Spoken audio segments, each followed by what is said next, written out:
Rock BOS at the UDS at Chicago, and I'm with Alejandro.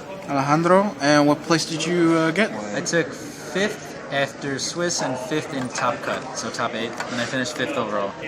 What deck were you playing today? I was playing Blue Eyes, just a standard Blue Eyes White Dragon list. You want to go over it real quick? Sure. I played the 3 vanilla. You can't play any less than the 3 vanilla because you need them for Silver's Cry, for returns, and for the 3 alternative. Yep. 2 Dragon Spirit of White. I wouldn't play 1 because a lot of the times you banished one of them off a Pot of Desires, and sometimes you want to dump one to have it for a Silver's Cry, and then have another one in the deck for Ancient Whitestone to bring out. That makes sense. 3 Sage.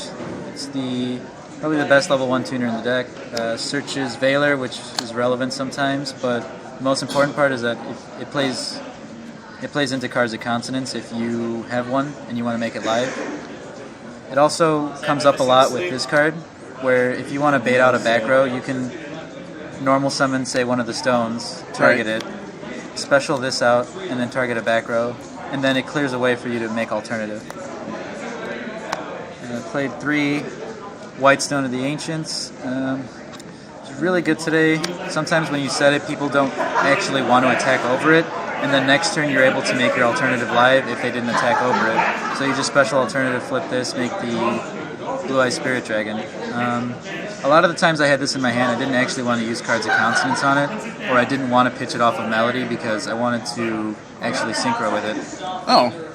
Yeah, because the main problem I noticed with the deck today was when you have cards of consonance, which I only ran 1 of for today, it's that you have no guarantee that you're actually going to draw into more tuners, but you'll most likely have a way to drop a big monster on board. So if you end up with just a level 8 and no tuners because you pitched them off of cards of consonance, you can't make your synchro and you just get run over next turn, usually.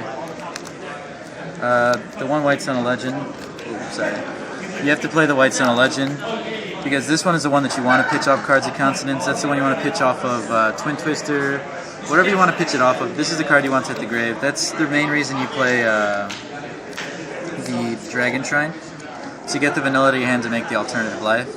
Right. And despite them being really small, I've had opportunities where people will normal summon a Jowgen today, and Jowgen having 200 attack, I think? Yeah, 200. How much do these have? Jowgen having 200 attack got run over by the 600 attack Ancient Stone and 300 attack Whitestone.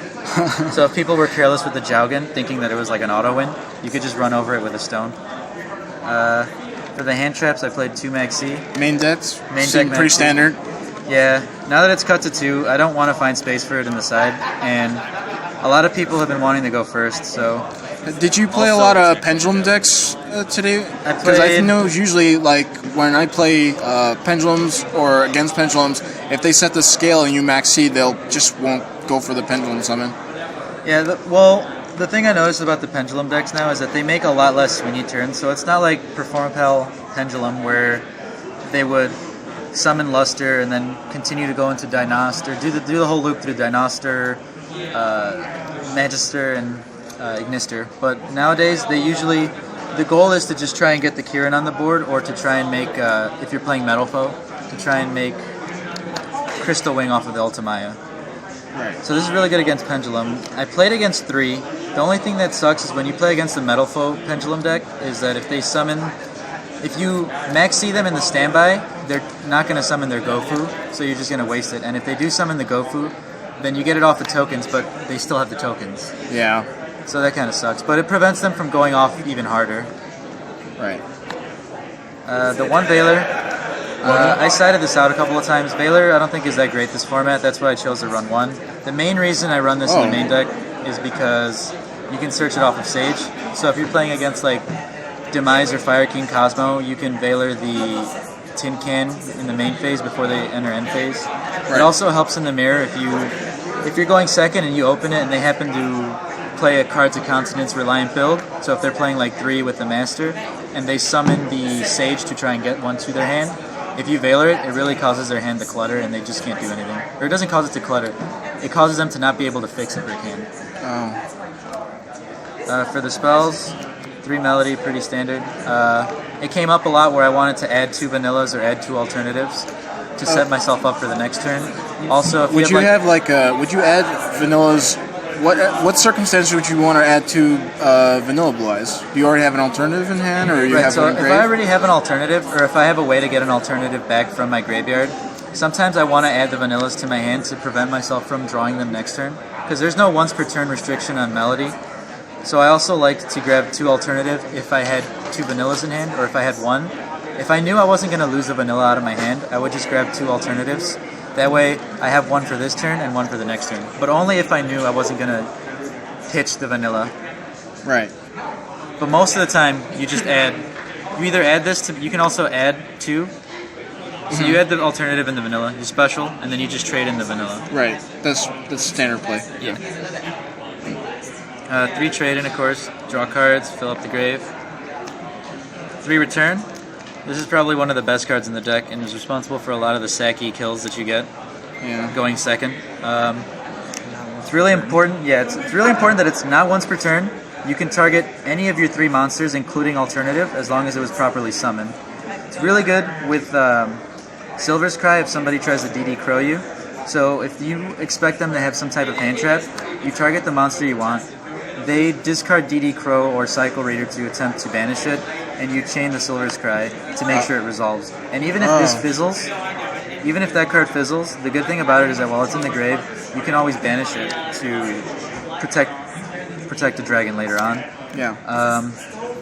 Typically, if I was able to make Spirit and I had a way to use this card, so if I made Spirit using like an alternative or any other monster, right? Mm-hmm. If I was able to make Spirit without using this card and I still had the opportunity to use it, I would use it anyways, even if I had just a monster on the board, because it makes it that much harder for them to out the Spirit. And I think that's more important than trying to get value out of the card. Like, earlier when I started playing the deck, I used this only to make XYZs, or if I was going to make a Synchro, only to extend plays, basically. I never used it just to get it in the grave. But it was relevant today because I played against a lot of Pendulums that wanted to get their Gofu tokens, a lot of Pendulums that needed to get more monsters on the board. It was just really good, just to have it in the graveyard. Or even when you play the Mirror and they special their alternative, they can't just willy-nilly target and force you to, tag out. Yeah. 3 Pot of Desires. Oh, boy. Really expensive for a reason. It's like $70 right now. I love this card, and it's the reason I'm actually playing 41 today, so I didn't decide to play 40. You're 41? 41 because I think this thins your deck by 12, so it can't make you any less consistent, in my opinion. So if you're playing 41, you open your 5, you have 36. If your 5th card in hand is this, you're going to thin so much that it's almost as if you were playing 40 because you're drawing 2. The only times I hated seeing this card is when I drew another one off of the... So if I activated this and I drew one of these, it basically became an upstart goblin that banished 10 cards out of my deck. I also, in top 8, the very first round that I played was the only round I played because the first game I had... It was the first time it happened all day. I activated Pot of Desires, banished my 10 cards, draw my 2. I ended up with 2 alternatives in hand and banishing all my vanillas. So it was pretty awkward because then I wasn't really able to make plays, and like the soul charge in my hand was just really sad. I wouldn't cut this at all. I would keep it at 3 because I think it's that important. Like the deck needs certain cards to go off and certain cards to OTK. 2 Silver's Cry. Standard. Yeah, I see some people play 1, I see some people play none. I think most people consider 1 or 2 at least to be standard. I like 2 because you can use it against Pendulums as a better MST. You can always just have the pitch your Dragon Spirit with trade-in, and then target it with Silver's Cry, banish a card, tribute it for your vanilla, activate return, target it again, bring it back out, banish another card. Right. It's really good for just choking Pendulum decks out of resources, basically. Right. I played 2 of this card. A lot of the times I sided the second one out, not because it was rare, but I sided it out a lot because it has the same once per turn clause as Silver's Cry. So you're playing the new print of it, right? Yeah, I had 2 supers, but the judges made me take out the other one because it was a little old and worn on the top. So I ended up playing a rare. It's actually not that bad looking, but I'd rather play another super. It did cause some bricks sometimes where you open 2 of this card, and it's a once per turn, so you can't just activate the second one, but it baited a lot of back row or a lot of back row removal. So sometimes you have a bluff, and you have like your bluff Dragon Shrine and stuff that you actually don't want to get hit. So I mean, it's good for fodder like that, I guess. But I almost always sided the second one out. I would still play 2 because getting things in the grave for 5 revival spells, or getting a white stone in the grave to add a vanilla to your hand. There's a lot of things you want in the grave, and then like if you have this in Soul Charge, Game you can over. basically. Yeah. I mean, it's not necessarily game over, but you can basically go into either an XYZ or a Spirit Dragon. So it's really good synergy with Soul Charge, which you have to play one of. This card's Saki, so a lot of the times that I played today, you would go into Spirit Dragon. You would first go into Spirit Dragon, and that would put your like your alternative in the grave and put your stone in the grave, right? And once you have them both in the graveyard, the Soul Charge is good, but you actually want to tribute this off, right? So you tribute it off, and you would special summon, so say Black Rose Moonlight Dragon, Right. And it doesn't matter if you don't get the effect off. So now you have your level 8, your level 1, and your Blue Eye Spirit Dragon. You play Soul Charge, you can resurrect all 3. And if you have another tuner in grave, it's even better, because you use the first tuner to synchro and make Crystal Wing. You use the second tuner to make a second one. Or if instead of a second tuner you have a rank 8 or another 8, you can just go into a rank 8. Right. So typically with Soul Charge, this is your dream board. You have the Crystal Wing to negate a monster effect. You have the Spirit Dragon still has the restriction on players not being able to summon more than 2 at a time, even if it was summoned from the graveyard. So you can't tag out Spirit Dragon into other synchros while it's been revived with Soul Charge. But the fact that it still negates a graveyard effect and still prevents multiple summons at the same time makes it like just amazing with Soul Charge. And then having this card, of course, basically protects you against Raigeki or any dangerous spells. Like, I can't tell you how many times today people played Pot of Desires trying to find an out. Like, I've had this board a few times today, and people play Pot of Desires looking for the out, and they banish their 10 for cost, you take the Pot of Desires, and they stare at their hand. So it's pretty dumb.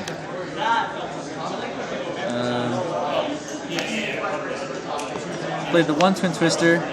I wanted to play 2, but it ended up breaking my hand in testing. I expected to play against a lot more Pendulum and Burning Abyss. I played only against 3 Pendulum, 2 Fire King Cosmo, and the 1 Yang Zing, and the rest were all Blue Eyes Mirrors. And against the Blue Eyes Mirror, this isn't really good, because a lot of the people opt not to play that many traps. Or if they do set something, it's like a Silver's card that they can just chain. Right. Or like even I said, like it's bait, right? So a lot of times you'll just end up hitting a dead card, and it's not that great. Like, it's okay as a discard outlet, but I always keep 1. I never sided this card out. The 1 card's a Countenance. I liked 1. When I played 2, it bricked my hand, and like I said, a lot of the times I don't actually want to pitch the stone out of my hand, because then I won't be able to make my Spirit. And if I can't make my Spirit, then why do I care about the 2 cards that I draw? It's high risk reward. So if I pitch my stone and draw 1 stone and another card, it's obviously better. But I don't like taking that risk if it means I potentially can't make my Spirit Dragon. Have you ever drawn into a Pot of Desires off that, or that'd be interesting? So the thing about Pot of Desires is that drawing into it is really good, but a lot of the times you have opportunities to activate Trade-In and Pot of Desires, or Cards of Countenance and Pot of Desires. So instead of drawing into it, you have both in your hand, and I'm still not quite sure which one's the correct one to do. So with the Trade-In, I like to send my stuff to the graveyard and try and draw a revival spell, but then you wonder, if you play the Pot of Desires first, does banishing 10 cards out of your deck increase the chances of seeing the other cards, or should you just do it first? And I tried doing it both ways all day, and I didn't really notice it go one way or the other. So like, sometimes I would trade in first depending on what I had, sometimes I would trade in after the Desires. Just in case I would, like, depending on what I really, really needed. Like, if my hand was already good, I would trade in first and then Desires. But like, if my hand was like really needed something, I would Desires first and then trade in to have a greater chance to get what's left in my deck. For the traps, play the 2 best traps. So Vanity's Emptiness, 1 game's by itself, 1 game's against Fire. It blew out a Fire King Cosmo today, blew out a Yang Zing. It's just really good overall. Like, you can't not run this card. Solemn Warning, decent card. If you negate the summon of alternative, they can't revive it in the grave. If you negate the summon of, like, just negating the summon of a stone in the end phase, it's just really important for negating Kieran summons, pendulum summons. Like, anytime I have this card set, I'm happy. Sometimes even more so than the emptiness. Because with the emptiness, the thing that sucks is that I have to basically hide it in the standby phase. Like, sometimes you can flip the emptiness if you want to go into Spark Dragon off of the Spirit. But most of the time you just set the emptiness and wait, right? Yeah. And then at that point they go Special Gofu, and you're like, oh, well, that sucks. Stop the tokens, right? Or they go standby main phase, you're like, yeah, they go Special Alternative, and you're like, well, that also sucks, right? Right. So it was good, but it wasn't as good as this card. Because this card can always react. And then for the last two traps, Phoenix Wing Wind Blast, which I've noticed a lot of people playing today, has been getting a lot of popularity. So just this coming back? Yeah. Coming back pretty much? This card's really good because targeting isn't bad anymore, in my opinion, because Cosmo Dark Destroyer went to 1. And with a lot of back row like this being played in the format now, this is almost like your MSTs. Like, you don't need to play more Twin Twisters because I played this card. And so pitching in your end phase, if you go first, right, you set this card, you make your Spirit. Against Burning Abyss, there's virtually nothing they can do because as soon as they try to make something to out you, you negate any graveyard effects they would get for one graveyard effect, and then you just bounce their cards. It's really ignorant. And then you have, say you pitch the Ancient Whitestone, right? And in their turn, you set this, right? They don't have a stellar turn, they have a subpar one. If they set 2 back row, you go discard this, right? Send it to the graveyard. Put their back row on top of their deck, so they're going to draw into it again, basically making them waste their next turn, because you already knew what play they could make, and that was nothing. So they're going to draw into the same cards they had last turn. And then, if they have another back row in the end phase, they still can't react because they just set the back row. You use Whitestone of Ancients to summon the Dragon Spirit of White, and with the Dragon Spirit of White, you banish the other card. So this takes care of 2 cards. It's really good. I love this card. I would probably keep it at 2 because I'm not sure 3 is the correct number, but I don't want to cut it. Let's take a look at your extra deck. Okay. The extra deck, play standard 2 Spirit Dragon. Any more, I think, is not necessary because you can always use the recursion effect of Whitestone of Ancients to actually add it back. Sorry, let me just find that in here. So Whitestone of Ancients has the effect where you can just banish this to target any Blue Eyes monster in your grave, add it to your hand. Of course, this having Blue Eyes in its name will be a target for it, but can't go back to your hand. So if you've used both, have this in the graveyard, banish it, put it in your extra deck, make it again. Right. Does not specify main deck monster, just Blue Eyes. So play Have you 2 of done these. that play a lot today, or? I haven't run out of it yet. I've made 2, but by the time I make 2, I'm either in a horrible position or I'm already gonna win. So I've never come across where I needed to make 3 of this card. But if the opportunity presented itself, you have this if you need to go into the third one. The targets for it. So a lot of the times, I notice people like to shotgun the effect because it tags out into a light dragon synchro. I know a lot of people like to tag out into it in your opponent's end phase into, say, Azure Eyes. Yeah. So what's good about doing this is if you go first and you make your Spirit, and your opponent sets cards, and if you have, say, if you have the Dragon Spirit of White in your graveyard, then while this is in your graveyard, this gets amazing. So you can go tribute this in your end phase, in your opponent's end phase. They don't have the opportunity to activate the cards they just set. You summon the Azure Eyes. The Azure Eyes triggers its effect on special summon, meaning dragons you currently control can't be destroyed by card effects, including Spirit Dragon, or targeted, until the end of the next turn. So basically, if you do this in your opponent's end phase, you're protected from their back row for the next turn. So even if they attempt to strike you, so if we go to their turn, right, we draw our card in standby, we target Spirit. Even if they strike you, Azure Eyes protected itself, so you don't lose your Azure Eyes, you just don't get your extra summon. And they paid 1,500 life points. Right. And that's kind of one of the reasons why I liked Wing Blast instead. So like when they just activated or put this card on the board to attempt to go into Spirit Dragon, maybe not this one, because this one can tag out, but like you put the vanilla or the alternative, you just target it with Wing Blast, put it back on top of the deck. And that also works better than just destroying it outright because of Gospel. Return of the Dragon Lords. Like I said, tagging out into this, standard play if you want to get ahead and advantage, want to pop cards, want to play against back row, but only if this card is involved. Right. A lot of the times I had a situation where I had this on the board off of an Ancient Stone summon in the end phase, and I know that I had this situation, right, where I contribute this while my opponent has a monster to summon this, and then in the standby phase, this is now in my graveyard, right? So tribute this, summon the Azure Eyes, get the card out. Now you have 2 level 8s on the board. So really good. How many Azures do you run today? I played 2, and I went into 2 probably in 2 rounds. You made it by itself without Spirit? It's actually really hard to make this card without Spirit. Actually, you can't make this card except with the original Blue Eyes. Because it specifies that you need a normal monster to make it. So you would need to use only this, because this counts as a normal monster in the, I believe, just the hand or graveyard as a normal. So it doesn't count when it's on the field, and you can't make it with alternative, because alternative isn't a normal. It just counts as a Blue Eyes White Dragon. So if you get cherried while you have this card and say a tuner, and they banish your Spirit Dragons, you can only make Azure Eyes if you have the vanilla on the board. Right.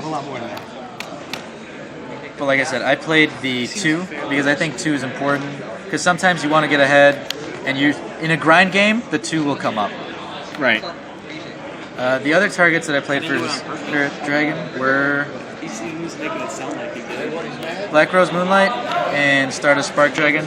Black Rose Moonlight's important for dealing with monsters that don't have quick effects.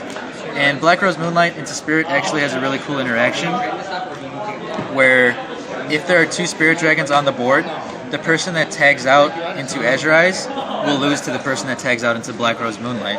And what I mean by that is if we're in a state where my opponent has their Spirit and I have my own Spirit, if they go tag out and I chain my effect, then I'm going into Black Rose Moonlight, right? Let's say they go into Azure Eyes. They go into their Azure Eyes, I go into my Moonlight.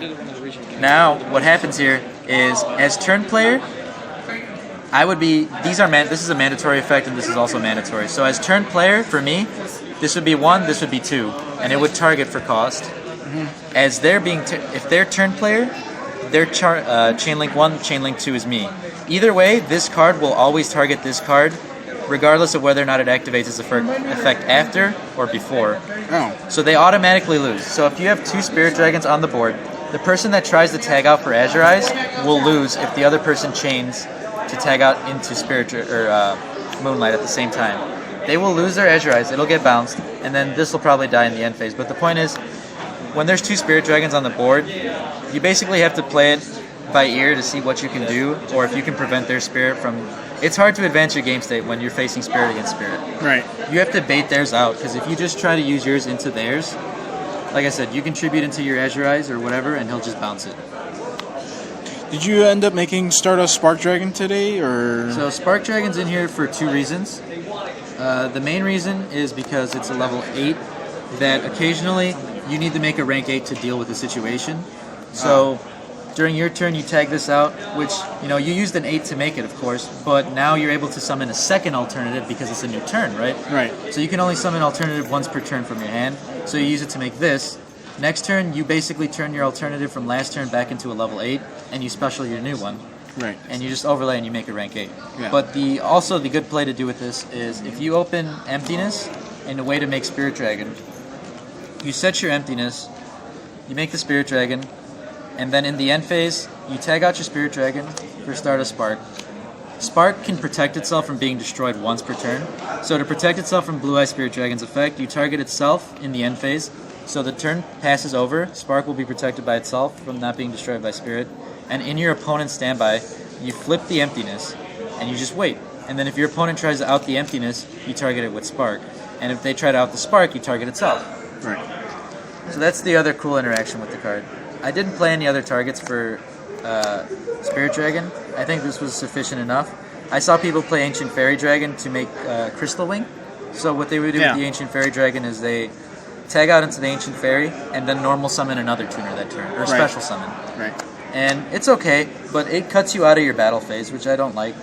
But it needs more testing. I used to have Michael in here, but I only used Michael when I didn't want to go into Moonlight to get a 7 to make Crystal Wing. Right. But like, it almost never came up where I wanted to make Michael. The only other synchro I played was Crystal Wing, which is standard. Clearly, yeah. You can only make Crystal Wing in this deck by using Moonlight and a level 1 tuner. And the really cool thing about Crystal Wing is even if they out your Crystal Wing, this busted card right here will bring back your Crystal Wing from the graveyard. They out your Crystal Wing, so as long as the summon wasn't negated, if they out it, bring it back. They out it again, draw the other one, bring it back. Right. And you just keep recurring Crystal Wing. And it's a level 8. So the time came up where I valued a rank 8's effect more than I valued Crystal Wing, and it actually won me a game. Because like I said, it's level 8, so you can overlay with it. Right. For Synchro, or for XYZs, I played the Galaxy Eyes engine. I played Galaxy Eyes Cypher Dragon, Galaxy Eyes Full Armor, and Dark Matter. Cypher is the one that came out a few weeks ago. So he acts as a sort of Dragluon / Big Eye, where he targets your opponent's monster and you take control of it.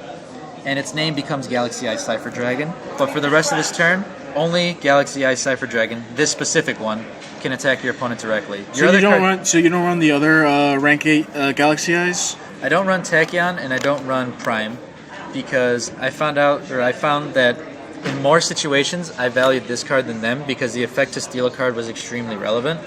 And Tachyon was only really good against Burning Abyss because its attack of 3,000 was just subpar. Like, this is also 3,000, but it takes a monster.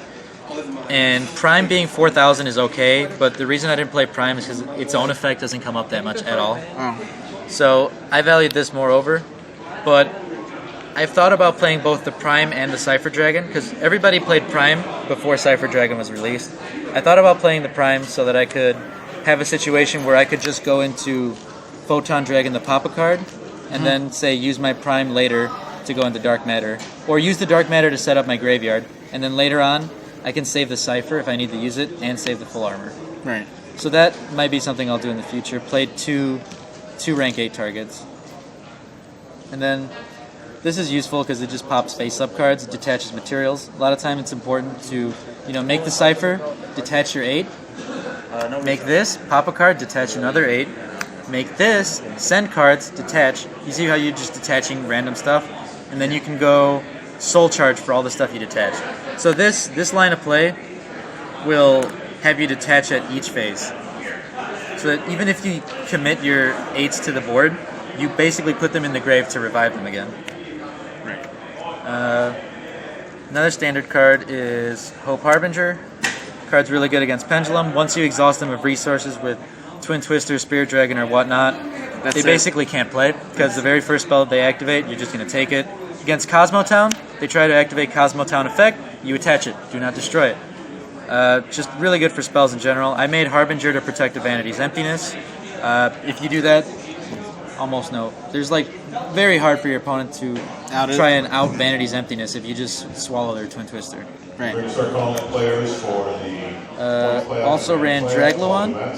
So good Dragluon, for the mirror match, right? Yeah, for the mirror match. And Metal Foe players have been making Ultimaya and then summoning Crystal Wing or Beals or Stardust Spark.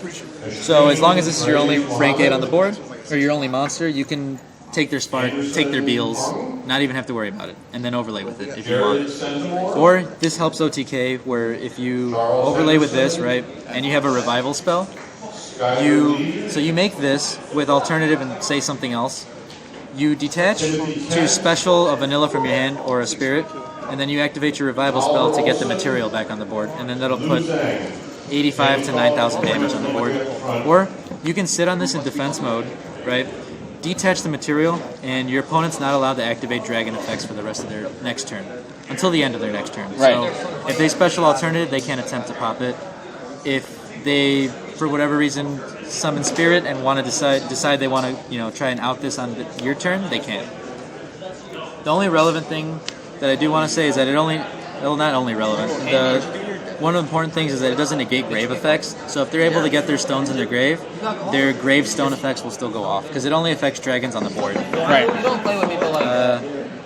Played Alce. This came up a couple of times where we can actually out a card like Beals. So instead of Michael, this was my card to out things I didn't want to destroy. Right.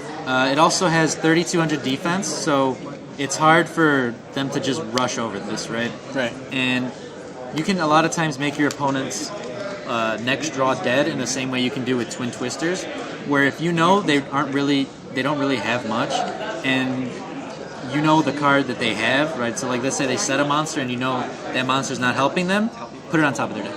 Right. And then all you have to do is call a card from your deck and get it wrong, and it basically sends it to your graveyard, and you'd send the card to the top or the bottom of their deck. It came up once where I was playing against a PK Fire player, where he had a Fogblade in the graveyard, and he was almost out of resources. All his stuff was in his hand, and I outed my own emptiness to go into Alcé, because all he had was a set card.